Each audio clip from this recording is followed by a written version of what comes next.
Obviously, to have a 10 in 3 straight meets is pretty incredible. How do you describe your improvement from freshman year, where you had some good performances, but I'm sure some that weren't up to your standards, through this year, where you're competing with people like Haleigh and Suni Lee and Trinity Thomas and doing as well as they are or better? Yeah, I think my mindset is just I want to do it for this team. Thankfully, I've been put in this position to be able to fight for LSU on every single event, and I just want to take that opportunity and do what I can with it. Did you think a 10 could come on beam? I mean, how does that rank for you in terms of what do you think is your best event? Yeah, I think it just comes from just doing what I do every single day. I know what I'm capable of doing, but at the end of the day, it's just doing what we do every single day. A beam queen is what she is. Thanks, Years Are going. you going to go for I guess the quad factor next week, Aleah? I mean, you got it in beam. I guess we'll cross that bridge when we get there. We're just taking it one meet at a time. Haleigh, not to be that person, but 2 years ago you was kind of in this same position, to close out the meet against Florida. Did you kind of, did that kind of bring you back to kind of like a full circle moment? I think before, or honestly in the beginning of the week, it kind of went through my head, and I think I just tried to block that out and do what I do every single day in the gym and not worry about what I've done against Florida the past 2 years and just go out there and do what I do every single day and competing against everybody in the country out there, so I don't need to worry about one team, and I just want to do it for this team, and I'm proud of them.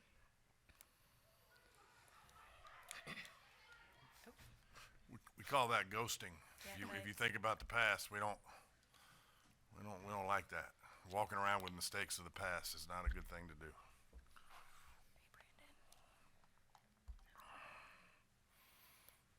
Do you want the medal? Do you want the medal? No. Haleigh, on bars, noticed that there was a swing that kind of was not going your way, and then you managed to save it. Just in that moment, what was it like? What were you thinking of? Oh boy, what? Just how did you save that and manage to fix it? Honestly, yeah, when I was in the moment, I was like, what did I just do? But I think it was just focusing on ending the routine the best I could and just doing that. And yeah, that's it. I don't know. I really don't know what I did up there. Blacked out. I thought it looked great to me, I almost fell on a personally. spot. So,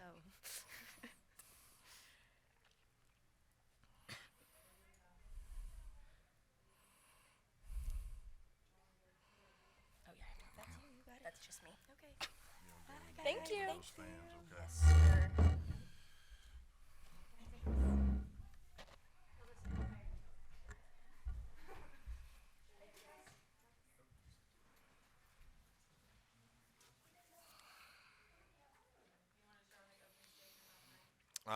We needed that, obviously. We've been improving week over week and continuing to get better and getting season high scores. Whether it be home or on the road. And the one thing was missing was the win. And to get a win like that, and it was special. It's a good shot in the arm, and I think it just helps their belief. I think it's just going to help them believe that they can do it. We've talked ad nauseum about wins and losses don't really determine much, but when you're not getting the wins and you've done well, that can begin to wear on you a little bit. And they but they did such a great job. The message all week was that really nobody had put much pressure on Florida to this point of the season. I mean, they've kind of run off and left everybody, and I've said it before, that may be the best roster ever assembled in college gymnastics. And but our message was just put pressure on them. Let's see what happens. You guys just keep going, keep grinding, keep pushing, and see if we can, see if where we measure up. Maybe we'll catch a break. And I don't think we really caught a break, but we really performed at an extremely high level tonight, all the way through, and made some good decisions about who went in the lineups and getting KJ back in on beam and putting Aleah out there on floor just to kind of steady the middle of that lineup. It makes a difference for those back three because, she went out there and got us a 9.825, which is really all we needed at that point, just to kind of keep things on an even keel. And I think she did the all-around tonight. That may be the first time she's ever done it. And so just, continued growth and continue to see the kinds of things you want to see mid-season. But it's a dual meet. It's not the Super Bowl, and and so we've got to come back down from this. It's an emotional high for sure, and we got to get ready to go to Alabama and see if we can't perform at the same level on somebody else's equipment in somebody else's room, and that's really where my mind is right now.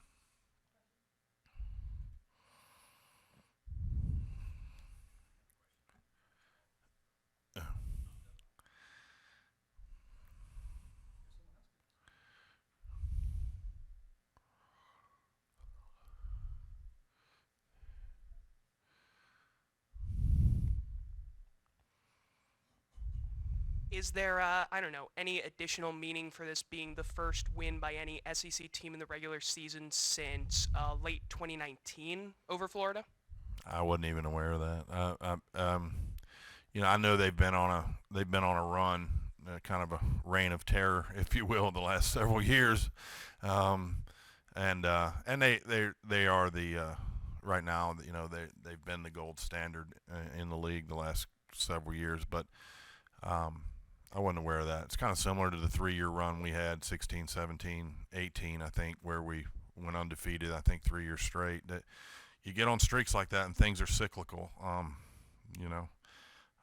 They're a great team. There's no shame in what they did out there tonight by any means. But I was not even aware of that. So it's just nice to win in front of our fans, again. And we perform better here. We've got to get better at being able to be complete when we're on the road. We're really that energy that we get here really feeds us, and we're at a time of the year where fatigue can become a problem if you're not careful. So we've just got to stay the course and be judicious with how we prepare for these meets. 2 questions actually. It sounded like early in the week you might have thought of not having Haleigh do the all-around. Did that change during the week? And second of all, inserting Aleah in on floor. Yeah. She hadn't done floor at all Yeah. this year. Why did you have to, and why did you pick her?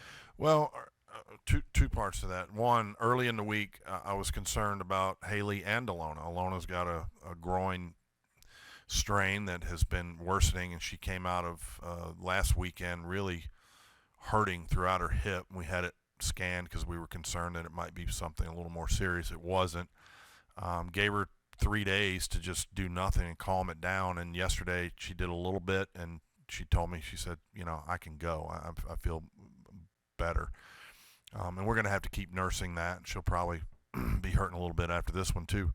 Haleigh's shoulder is the issue. She's just we don't think it's anything that's there's nothing in terms of instability or anything torn. It's just really inflamed, and I can tell, you could tell early in the week it was bothering her. It was written on her face a little bit in the gym. She's still executing at a super high level. So we got to get that some attention tomorrow. I think we're going to have the doctor look at it in the morning and just make sure that that we're doing everything the right way, because we've still got a long way to go in this season. But we really can't afford to take those guys out of the all-around right now. I mean, they're our best shot at winning, when we have them all going. So if I had the luxury of resting them, I would, but I don't have it right now. Maybe in a few weeks, because we are getting a few more bodies back. Olivia's ready on bars. She's got to get a little more consistent, and she'll probably find her way back into that lineup somewhere. Although we keep doing what we did tonight, it's going to be tough to crack that. Bryce is physically in a good place again, so we may be able to get her back out there too. Coach, a few weeks ago, you said that y'all maybe had another hammer in Aleah. I guess 3 perfect 10s later, is she like the 1B hammer now? I guess. Well, we knew when we signed her. We know her pedigree. We know her sister. We know her family. Like if I could get a clone or DNA swab or something to grow some more Finnegans, I would. They're awesome. But she's it just was a matter of time, for her to mature, and figure out how to be really consistent, because she's super talented. I mean, super talented. She does things she makes things look easy that are incredibly difficult. So I'm just pleased that she's found her stride a little bit. The challenge is to keep growing, though. We haven't arrived, as another coach around here says, and so we've certainly got a long way to go. We got a long season still ahead of us, and we've just got to continue to grow. Growing is a way to put it. First 198 of the season. How much does this go to prove to the girls that, hey, we can do this? Well, that's what I told them at the end. If you don't believe in yourself now, you won't, because you joined an elite group of teams that have been able to do that.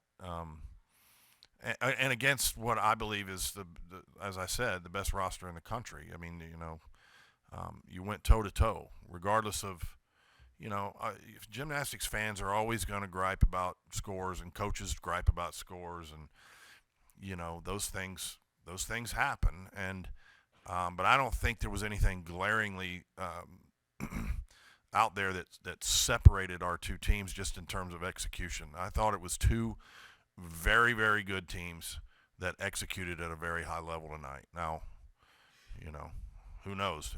Would it have been a 198 somewhere else? I don't know, but really that doesn't matter. But I think it does give them a shot in the arm. There's a psychological thing to that. Whether it really matters or not, probably not. But psychologically, it makes them feel good. It makes them feel like they're one of the better teams in the country. And now maybe they can start believing, even at a deeper level, that they can do some things. Yeah.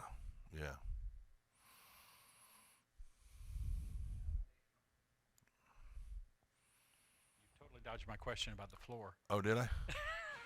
No, but Oh, I didn't get there. floor all year. Yeah. Yeah. And why'd you Well, have to Chase is Chase has had ups and downs over there, and she looked great in the gym, but she in warm-ups she looked just a little off. She was over rotating things a little bit, not landing particularly well, and at some point we knew we wanted to get Aleah in anyway and get her feet wet there, just so that if she gets pressed into action, that she's got some experience under her belt. And she warmed up well, and it just felt like the right move to, it's a 2-pass routine, and there's a couple little things in there that we need to improve on. But Aleah's going to hit 9 times out of 10. She's just a steady, calming force. If you just look at the way she carries herself, she's just she never goes way up. She never comes way down. She's unflappable by the situation most of the time. And we just felt like she was in a good place mentally, and it was a good time to put her in. And I'm glad we did, because the first 2 routines did what they've done all year, and then in the middle we stayed steady. It wasn't a 9-9 or anything like that yet, but we stayed steady, and it was a score that we could have counted if we needed to, and that was good. While they had a lot of spectacular scores, they also had some bad scores, 9-6, 7-5, 9-7, and you didn't have anything under an 9.825. So I guess this counts as hitting 24 for 24 in your mind. No doubt. It was a complete. It was a complete meet. I mean, certainly there were little things we could have done better. You'd like a couple more of the vaults to have landed well, and but it's far and away our most complete meet so far. We were close to doing that last week at Auburn. After Aleah got the 10, I felt like the back 3 got a little bit tight, trying to do something super special, and that's a mistake. That's kind of a trap when something like that happens. But we were close to doing it last week on the road, and now we've had a complete meet here. So hopefully we can go to Alabama. We're going to need it, because they've found themselves too, and they've gone 198 also last week. So it's a tough league. Everybody's good. There's no rest for the weary, for sure. It seems like your team kind of rises to the occasion. When Oklahoma came here, Yeah. really close then. Here you get the win against Florida. How do you get them to bring that to each meet in that intensity? I'm learning to get out of their way, honestly. I think they understand the message. They understand that it's about staying aggressive and not being timid and being free of fear. You know, it's about a choice. You can be aggressive and fearless, or you can be timid and fearful. And if it, you know, because you can want something so bad that it causes you to fear what's going to happen. In some ways, we're better suited to kind of be an underdog a little bit right now, and I think they relish that a little bit. It helps them stay in that aggressive mindset. But you know, I'm learning that when it comes to meet time, just let them do it. You want them to be on autopilot. You got to give them a chance to get there, and so I'm learning to try to shorten my speeches a little bit. I get long-winded. Everybody knows. Repeat Randy.